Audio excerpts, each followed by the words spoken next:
नमस्कार दोस्तों। चुनाव आयोग से जो उम्मीद थी वह बिल्कुल पूरी नहीं हो रही है और उधर जैसे ही बिहार में 16 दिन की यात्रा को लेकर राहुल गांधी पहुंचे और सासाराम में मीटिंग शुरू हुई, इधर चुनाव आयोग प्रेस कॉन्फ्रेंस करने आ गया। उम्मीद थी कि राहुल गांधी ने सबूतों के साथ जो आरोप लगाए थे चुनाव आयोग उनका जवाब देगा, लेकिन चुनाव आयुक्त ने बड़ी बचकानी बातें शुरू कर दी और ऐसा लगा कि चुनाव आयोग जो फंस चुका है बुरी तरह से उन सवालों में जिनके जवाब उसके पास नहीं है। और जो बातें राहुल गांधी ने एक एक तथ्यों के साथ में रखी थी पूरे देश के मीडिया के सामने, चुनाव आयोग मीडिया के सामने तो आया लेकिन उसके पास जवाब एक भी नहीं थे। और आप खुद देख सकते हैं कि चुनाव आयुक्त ज्ञानेश कुमार जिस तरह की बातें कर रहे थे,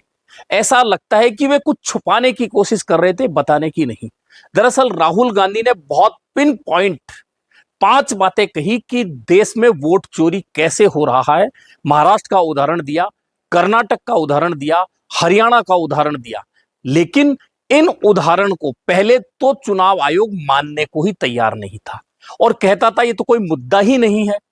फिर दबाव बना पूरे देश में, जब इसकी चर्चा होने लगी सोशल मीडिया पर सिर्फ राहुल गांधी की प्रेस कॉन्फ्रेंस, वोट चोरी से संबंधित तमाम वीडियो नजर आने लगे। 1.5 अरब से ज्यादा लोग ने जब क्लिक कर लिया राहुल गांधी के वीडियो को तो लगा चुनाव आयोग से कि कहीं ना कहीं हम फंसते जा रहे हैं, हमें इस बात का जवाब देना पड़ेगा। तो एक दिन पहले जब पटना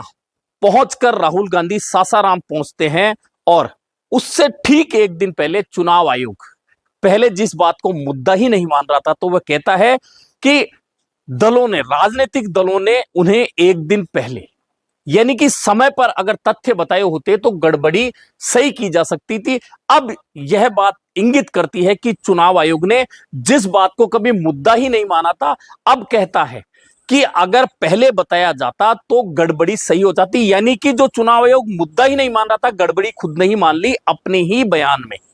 अब कॉन्फ्रेंस की बात आती है, उधर राहुल गांधी कहते हैं,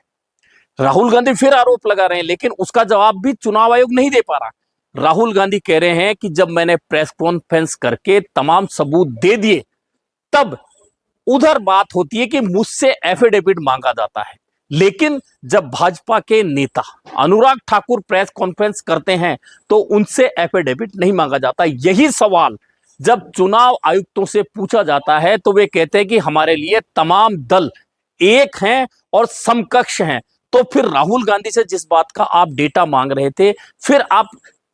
अनुराग ठाकुर से वही एफिडेविट क्यों नहीं मांग रहे? राहुल गांधी ने 6 महीने की मेहनत के बाद में तमाम डेटा सबूत जुटाकर आपके सामने रखे, आरोप लगाए, सबूतों के साथ लगाए, लेकिन सिर्फ 6 दिन की तैयारी में अनुराग ठाकुर इलेक्ट्रॉनिक डेटा लेकर सामने आ जाते हैं, लेकिन चुनाव आयोग उससे एफिडेविट नहीं मांगता।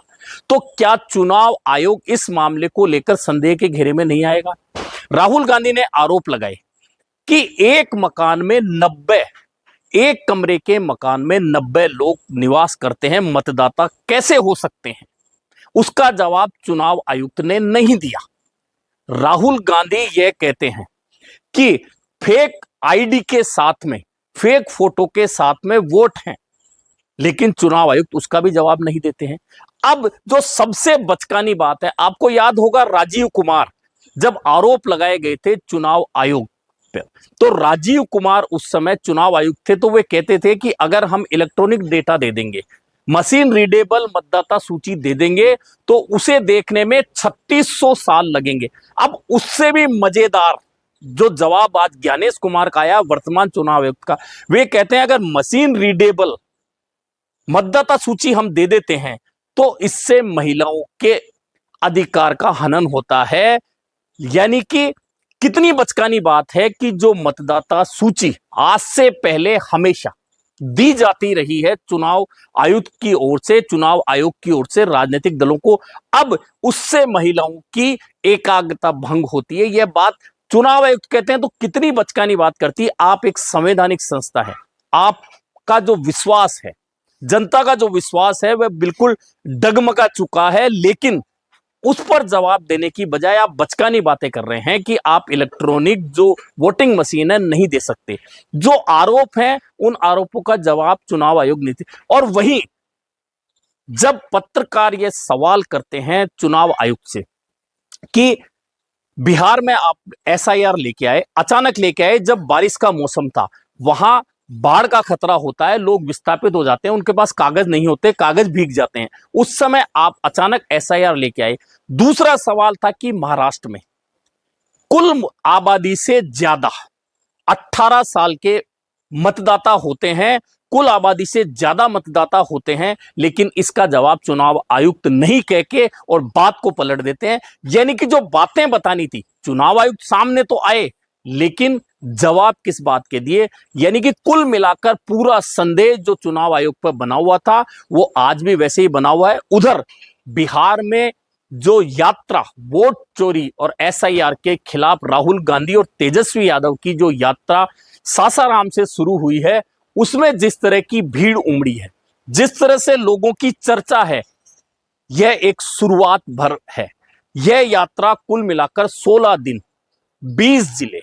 और 1300 किलोमीटर तक जब जाएगी तो आप सोच सकते हैं कि इसका इंपैक्ट दुनिया में कैसा जाने वाला है, जनता में कैसा जाने वाला है। और अब एक बात हो रही है कि राहुल गांधी ने 2 भारत जोड़ो यात्रा शुरू की, एक कश्मीर से कन्याकुमारी तक, दूसरी पश्चिम से पूर्व तक, 2 यात्राएं जो निकाली गई। उन 2 यात्राओं के बाद में जो देश का माहौल बदला तो कांग्रेस 52 से सीधा 100 तक पहुंच गई और उन 2 यात्राओं ने एनडीए और भाजपा जो 400 का नारा लगा रही थी उससे बहुमत छीन लिया और भाजपा 240 पर रुक गई। अब बिहार में 16 दिन की जो यात्रा 1300 किलोमीटर तक निकलेगी और चूंकि वोट चोरी का मुद्दा गर्म है, चुनाव आयोग जवाब देने के बजाय बचकानी बातें कर रहा है और लोगों का जो संदेह चुनाव आयोग पर हो चुका है वह बचकानी बातों से और बढ़ चुका है। ऐसे में अगर 1300 किलोमीटर की यात्रा 16 दिन तक निकलेगी, जब एक प्रेस कॉन्फ्रेंस और राहुल गांधी के वीडियो को देश और दुनिया में देखने वालों की संख्या 1.5 अरब से ज्यादा हो सकती है, और जब 16 दिन की ये यात्रा निकलेगी, लोगों के बीच राहुल गांधी जाएंगे एसआईआर के मुद्दे को लेकर। और चूंकि एसआईआर के मुद्दे को लेकर चुनाव आयोग की एक नहीं कई गलतियां पकड़ी गई हैं, वहां लोगों को मृत बता दिया गया, उन मृतकों को सुप्रीम कोर्ट के सामने खड़ा कर दिया गया, उन मृतक लोगों को राहुल गांधी ने बुलाकर अपने साथ चाय पिला दी। यानी कि चुनाव आयोग जिन लोगों को मृत बताकर वोटिंग लिस्ट से बाहर निकाल रहा था वे सामने आ गए, यानी चुनाव आयोग की गलती पकड़ी गई। अब आम मतदाताओं में इस बात का सीधी सीधी चर्चा है कि हमारे पास 5 साल में सरकार से सवाल पूछने का, नेता से सवाल पूछने का, मंत्री से सवाल पूछने का, मुख्यमंत्री प्रधानमंत्री से सवाल पूछने का एक मौका मिलता है जब हमसे वोट मांगने, आम लोगों से वोट मांगने नेता आते हैं। और अगर इस तरह चुनाव में गड़बड़ियां होंगी, हमारा वोट चोरी करके कोई डाल देगा,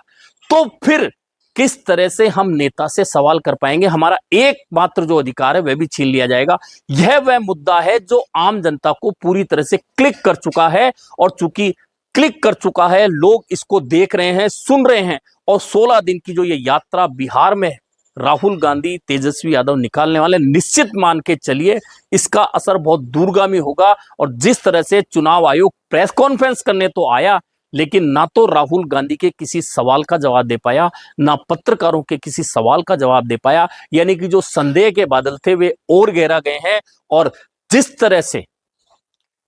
चुनाव आयुक्त ने, ज्ञानेश कुमार ने जो जवाब दिए, वह स्पष्ट रूप से ऐसा लगता है कि वे कुछ ना कुछ छिपाना चाहते थे, जैसा कि राजीव कुमार छिपा रहे थे। यानी कि जो संदेह के बादल राजीव कुमार के समय से शुरू हुए वे अब छटने की बजाय ज्यादा बढ़ गए। चुनाव आयुक्त भले कितनी ही बातें करें कि मतदाता को डराने की कोशिश हो रही, वह नहीं डरेगा, चुनाव आयोग नहीं डरेगा, भ्रम फैलाने का प्रयास हो रहा है, ये बातें कहने में अच्छी है, लेकिन चुनाव आयोग को चाहिए था कि राहुल गांधी ने जो 5 तरीके से वोट चोरी के आरोप लगाए, उन आरोपों का एक एक का जवाब देते। और जिन मकानों पर 90 वोट होने की बात की, जिस एक अपार्टमेंट में 10,000 वोटों की बात राहुल गांधी की, उन अपार्टमेंट का पूरा डेटा चुनाव आयोग सामने रखकर अपनी साख बचाने का काम करता। वह करने की बजाय अगर चुनाव आयोग